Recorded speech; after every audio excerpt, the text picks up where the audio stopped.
Mr. Secretary, last October, I led a letter, which I'm holding up here, along with my friend Mr. Byer, that was signed by 24 other members of Congress, including Ranking Member Grijalva and 9 other members of this committee.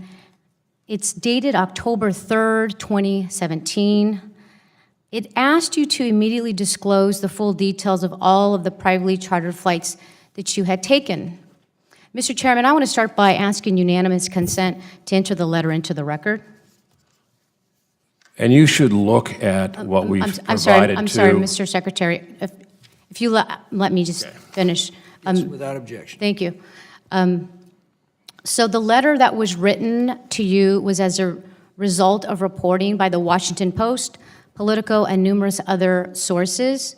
The reports included a $12,000 charter flight from Las Vegas, Nevada to Montana, taken last June aboard a plane owned by executives of a Wyoming-based oil and gas exploration firm, part of an industry whose permitting process you are tasked with overseeing.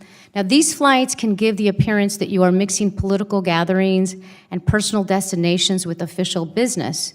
You know, as the letter points out, these privately chartered flights appear to coincide with events held by political donors and speeches before private entities that share a personal connection with you. Again, this letter was sent on October the 3rd. Neither I nor Mr. Byer have yet received a response. Mr. Secretary, it's just a yes or no question. Can I get a commitment from you that you will respond and provide information that we requested in the letter? Well, I can't speak for your ranking member, but I hold a note in response from me that's dated October 31st, 2017. So I would suggest you ask your ranking member to give you a copy of the letter we sent. Mr. Secretary, if you'd like more detail on it, we also had a meeting which I had with a ranking. Mr. Secretary, you used to be a member of Congress yourself. When you wrote a letter to a cabinet secretary, did you not expect the cabinet secretary to respond to your letter?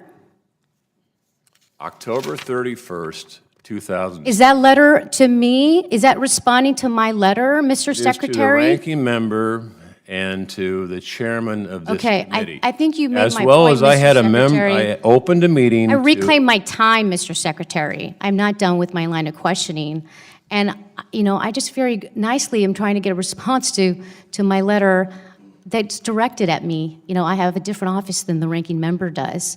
And the reason I bring this up is because this is a pattern that's impossible to ignore. One that has the optics of the steward of our public lands, allowing the concerns of political donors and the oil and gas industry to receive further greater influence than those of the American people. And excessive spending, whether it's on this or a door. Can I get a commitment that when I send you a letter, Mr. Secretary, you will respond to me in a timely manner, to me as the member who wrote the letter? I would love to give you a commitment, and I wish you would give a commitment to me of courtesy, because I answered the letter. Not only did I answer the letter, but I also had a minority meeting, which I invited every member of the minority to sit down and talk line by line on any issue you had.